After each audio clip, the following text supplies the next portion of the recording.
यहाँ पर हम बनाने लगे हैं बहुत ही मज़ेदार कढ़ाई गोश्त, जिसके लिए 1 अदद प्याज, 1 टमाटर और थोड़ा सा चिकन लिया, जिसकी मैंने छोटी छोटी यहाँ पर बोटियाँ कर ली हैं। तो चले आए बनाते हैं। हमने मैक्रोनी मसाला, आधा चम्मच नमक और सूखा धनिया और काली मिर्च। तो नमक आप थोड़ा सा और भी शामिल कर सकते हैं अपने खाने के मुताबिक।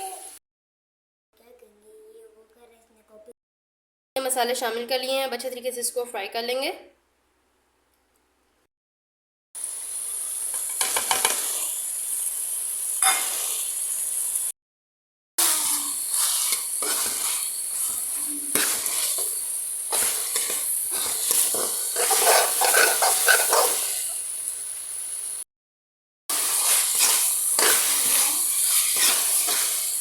मज़ेदार सालन रेडी है,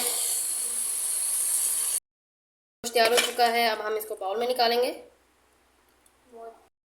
कढ़ाई गोश्त रेडी हो चुका है, बहुत ही यमी और टेस्टी है। अगर आपने भी खाना है तो जल्दी से किचन में जाएं और जल्दी से बना लें।